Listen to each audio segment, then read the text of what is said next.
Okay, so the next step to getting this in-ground garden plot completed is we have to put down the drip irrigation system.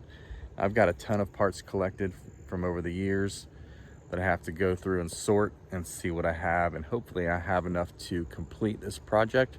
If not, we'll have to either order from Haas Garden Tools, or we'll probably just go straight to drip irrigation or drip depot. I think I have enough to complete this job, so let me go through this and get started, and we'll show you a little bit of progression along the way.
Okay, I'm about halfway done with laying out the drip irrigation.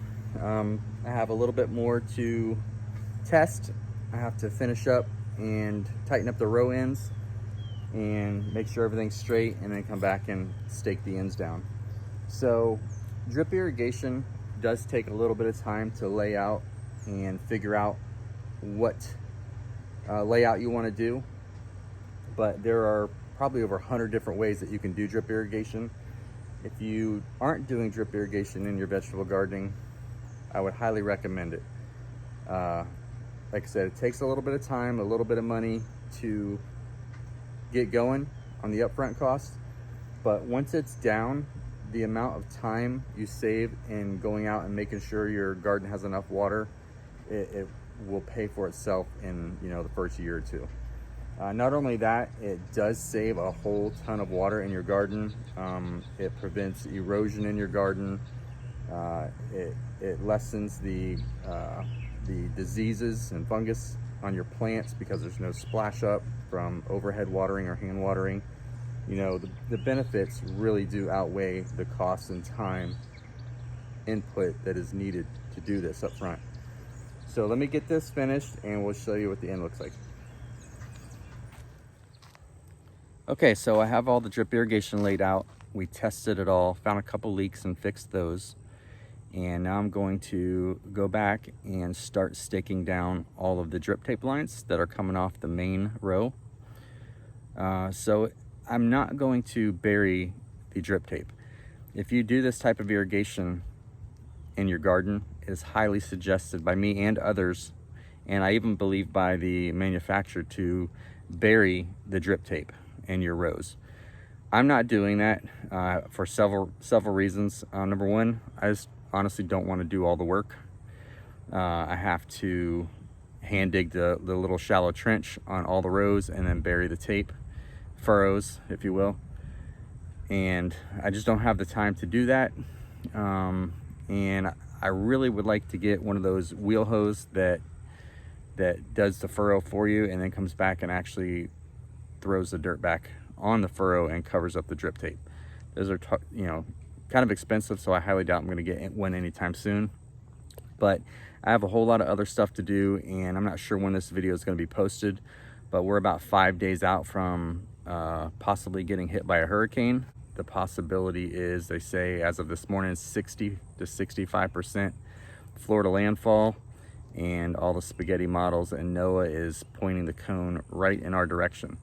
So that being said, I just have a lot of other stuff to do, and on top of that, this isn't a permanent garden or a garden spot, this may not even be a permanent plot. So next year, after the house is done, I most likely will be blowing up this whole entire garden area and putting new boxes out and implementing different plots in different spots. This probably will be in the same spot, but maybe not laid out like it is. So long-winded answer is I'm not burying it. If you do this type, you should probably look at burying it. So do as I say and not as I do, I guess, in this video. But I'm gonna turn the camera around and show you the layout that we have. All right, again, this is just temporary until I get my my correct hose in here. This is just for testing. I will also be putting on an inline fertilization, so that'll help also cut down the time spending in the garden doing doing the inputs to the garden. If you have inline fertilization, you can just dump it in there and it disperses it all through the lines. So I'm just going to do a quick little walk around so you can see. I still have them running just to make sure everything's going okay, but that's it. Okay guys, the drip irrigation's done. I went ahead and finished staking down all of the tape lines and finished staking up the main line. Now I'm gonna go back and I'm gonna start amending the rows. I'm not gonna furrow them in, I'm just gonna kind of top dress them with horse feed. This is alfalfa pellets. If you haven't heard of alfalfa pellets for fertilizer, do some research. It's good stuff, good organic source for nitrogen. I'm gonna go ahead and amend all these rows. I'll do about probably 3 or 4 pounds per row. It comes to be about a pitcher worth per row. And I'll let that sit and, kind of marinate for a couple weeks before we start planting.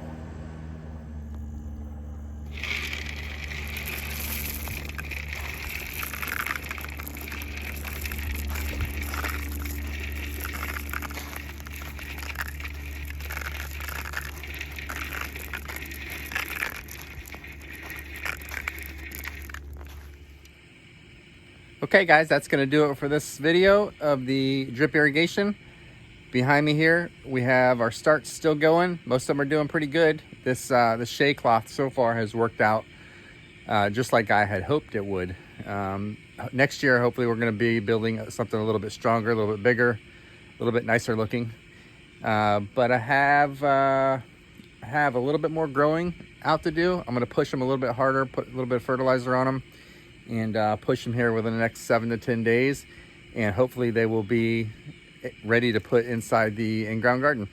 So until then guys, we'll catch you next time. Thanks.